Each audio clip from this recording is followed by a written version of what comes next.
We all grew up around religion. Prayers at school, holidays at home, solemn rituals in sacred spaces that felt bigger than questions and older than doubt. Courts protect religious freedom. Universities run theology departments. Historians map centuries of devotion. And psychologists, they track how belief shapes behavior, from children's instinct to trust authority, to adults who resist evidence when it challenges what they were taught. So the common story seems obvious.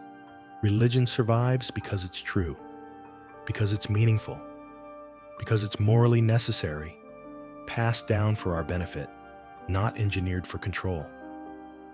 But when you actually examine the methods, something unsettling appears. Across traditions, the same psychological switches reappear, installed early, reinforced often, and protected by fear, by guilt, by belonging. They create certainty that feels natural, even when the evidence disagrees. And here's the part almost nobody talks about. These aren't quirks of one religion. They're universal levers of the human mind. In this episode, you'll see them one by one. Childhood anchoring, ritual repetition, fear and shame cycles, loaded language, information silos, and the social dependency that makes leaving feel like betrayal. This isn't an attack on anyone's faith. It's an X-ray of influence most people never notice. If you want the next chapters that expose each lever with receipts, subscribe now. So you don't just hear beliefs, you learn how beliefs are built. Now let's set the stage.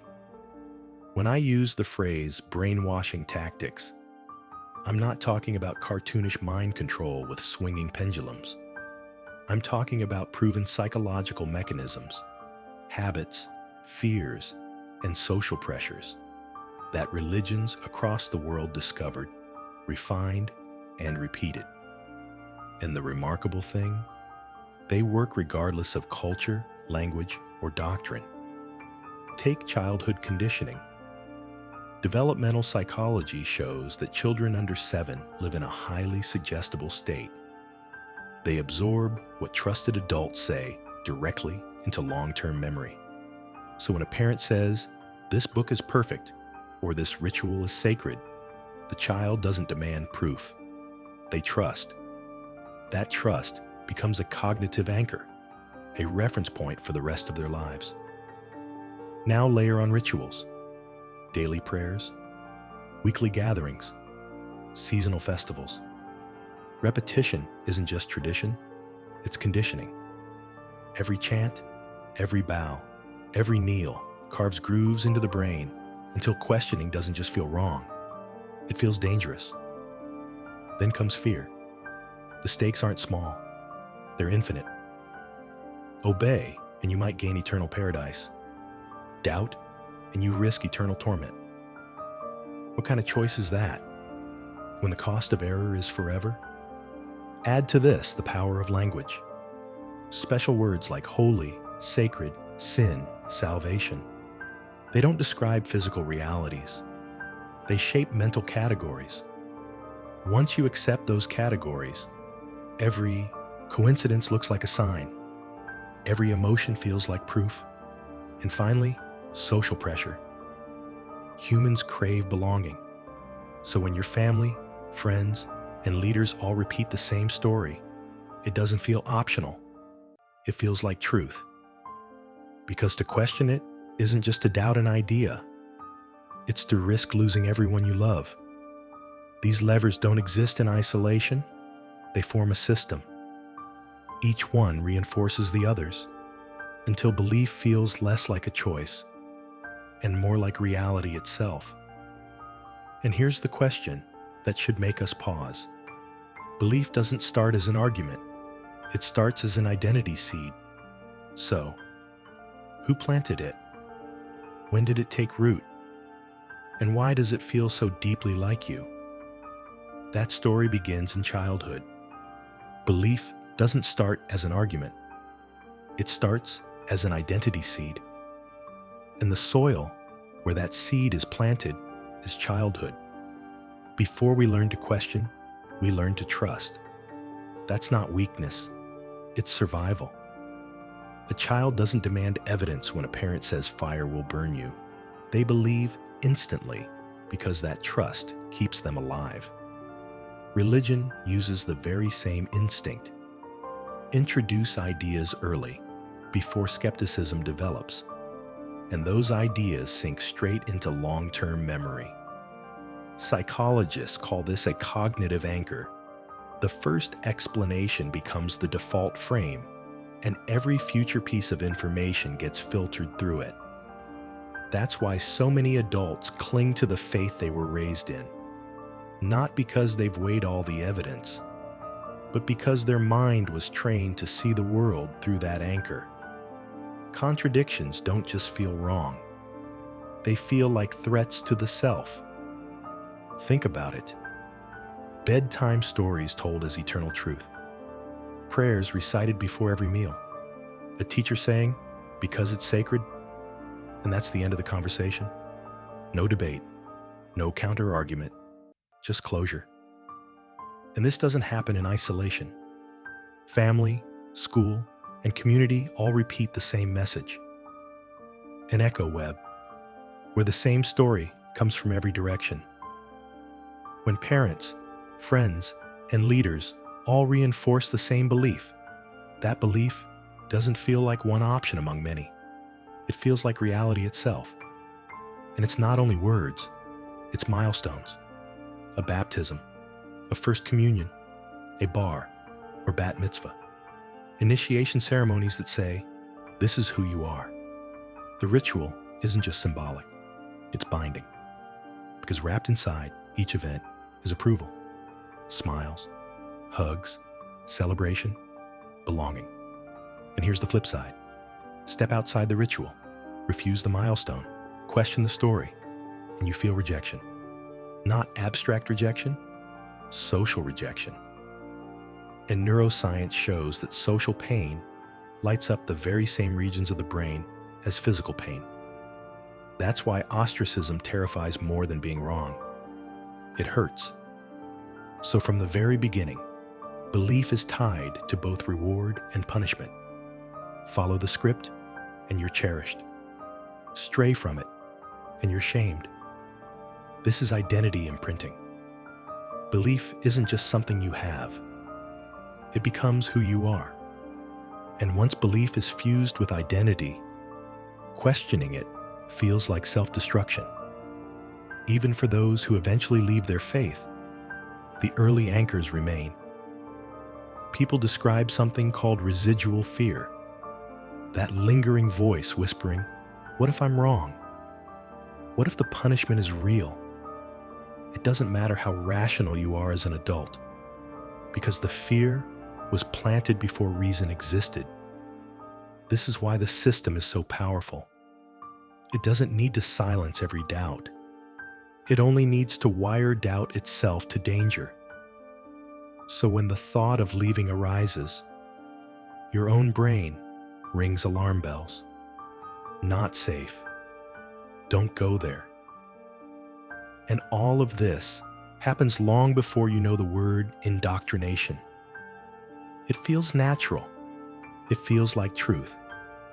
It feels like you. Anchors hold the mind in place, but rituals move the body until the mind follows. And that's where the next layer begins. Because what happens when kneeling, chanting, and singing train obedience? Even before you've asked a single question. Anchors hold the mind in place, but rituals move the body until the mind follows. Religion has always understood something. Science only proved later. Behavior often comes before belief. Act first, and the mind catches up. When you kneel, bow, or chant day after day, your body is teaching your brain. Each movement pairs submission with reverence. Each repetition reinforces obedience. Over time, it doesn't feel like a choice. It feels automatic. Psychologists call this a habit loop. Action, arrow, reward, arrow, repetition. And the reward isn't just spiritual, it's chemical. Chanting lowers stress. Bowing releases tension. Singing together releases dopamine and oxytocin. Your brain interprets these sensations as proof that the ritual works. But here's the hidden trick. The content of the ritual becomes fused with the feeling. So when you feel the rush of belonging, joy, or peace, you don't credit your brain chemistry. You credit the doctrine. That's not accident. That's engineering. And repetition does something even more powerful. Say something often enough, and it starts to feel true. This is the illusory truth effect. Scriptures recited weekly, prayers spoken daily, hymns echoing the same words endlessly. The mind mistakes familiarity for truth. It's why walking away later feels like breaking free from reality itself. But rituals aren't just about words. They're about rhythm, call, and response. A leader speaks, the crowd answers. That cadence isn't unique to religion. It's the same dynamic used in political rallies and authoritarian movements. Participation equals assent. By repeating the line, you accept the line.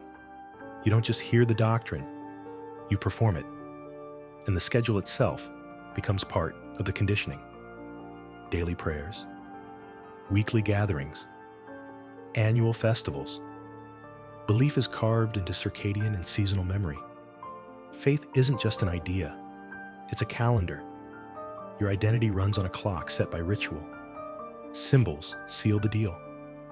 Robes, incense, bells, candles. Each cue becomes a trigger.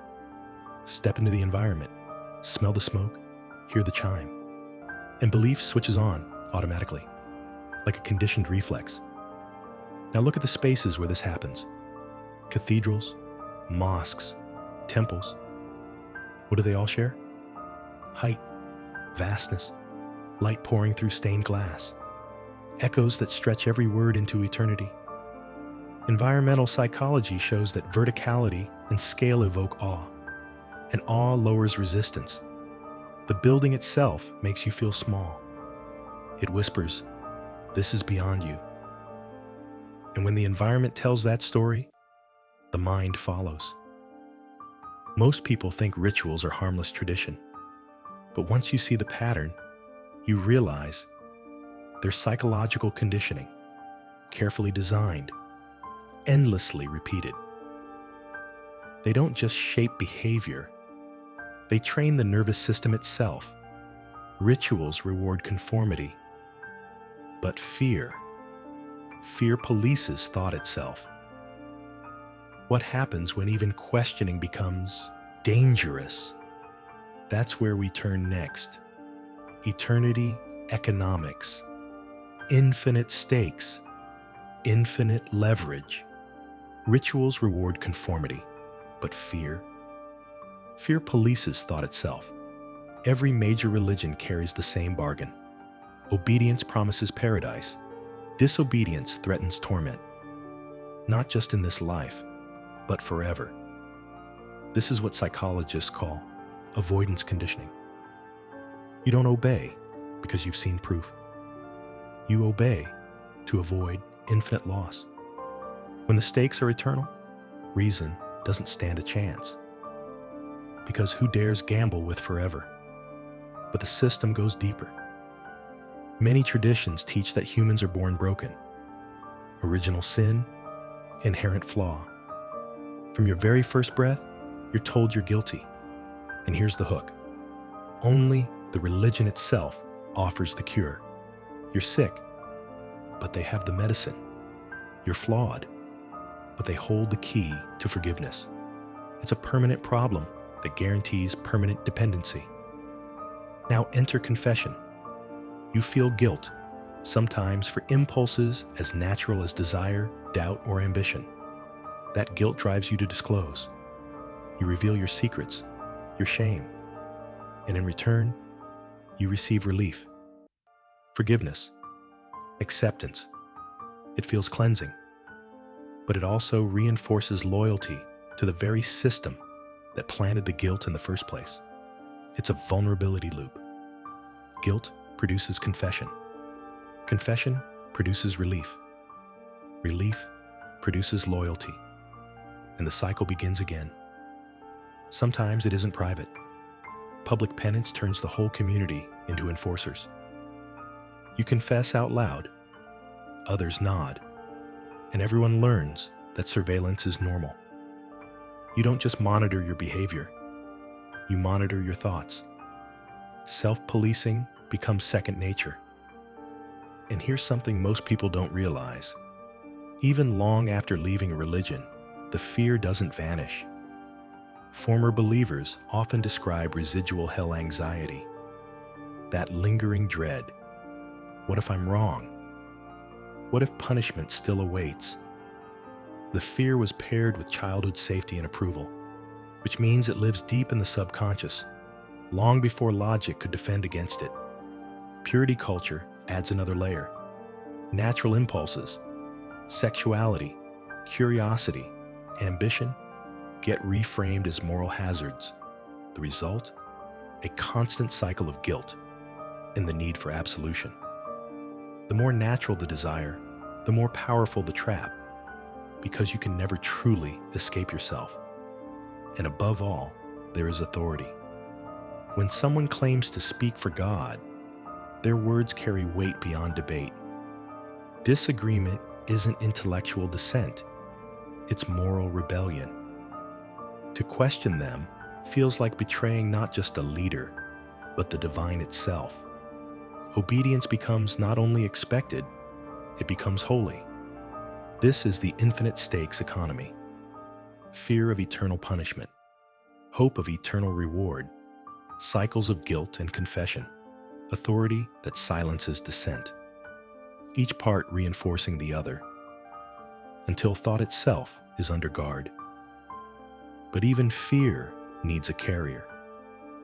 Something has to deliver the message, define the terms, and keep outsiders away.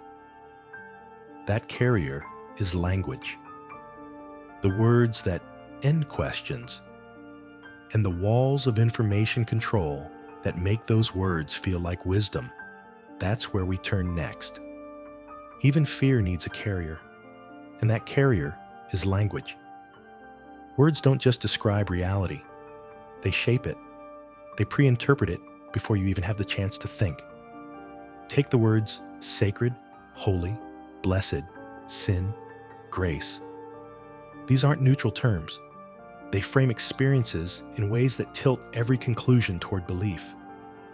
A feeling of awe becomes the presence of God. A random coincidence becomes a divine sign. The label creates the meaning. And once the dictionary is set, your mind plays inside its boundaries. This is what I call lexicon lock-in. Once you accept the special vocabulary, all evidence eventually routes back to proof. No matter what happens, the words already know the answer. And then there are the thought stoppers, phrases that feel wise, but actually shut down inquiry. God works in mysterious ways. Touch not the anointed. Don't lean on your own understanding. Each sounds profound, but the real function is simple. End the conversation. No more questions. No more analysis. Just silence dressed as wisdom. It's reinforced not only by words, but by rhythm. Scriptures, written in triads. Sermons, delivered with repetition. Chants designed for cadence. That patterning isn't accidental. It makes doctrine stick. Psychologists know that rhythmic language improves recall, and recall breeds compliance. Say it enough times, and it feels true. Now combine language with information control. For centuries, religious authorities restricted who could read scripture, what books were safe, which ideas were forbidden. And even today, in subtle ways, the pattern remains. Distrust worldly sources. Question science. avoid dissenting voices. The message is clear. Stay inside the echo chamber. And here's the genius of it. Echo chambers don't always need formal censorship. Social penalties do the job. If you question too loudly, you risk shame. You risk exile. The cost of curiosity becomes unbearable. Layer in confirmation bias, and the system seals itself. Believers collect the hits that match their worldview and dismiss the misses that don't. A prayer answered is proof of faith. A prayer unanswered is proof of God's mysterious plan. Either way, the belief wins. This is why language and information control are such powerful allies. One sets the rules of thought. The other ensures no competing rules ever enter. Together, they build a fortress around the mind. But if the walls are linguistic and the doors are guarded, what cracks the fortress? Strangely, it's not debate. It's something softer, but far more dangerous to control. New networks of belonging and tools for thinking that let you ask questions without fear. That's where we go next.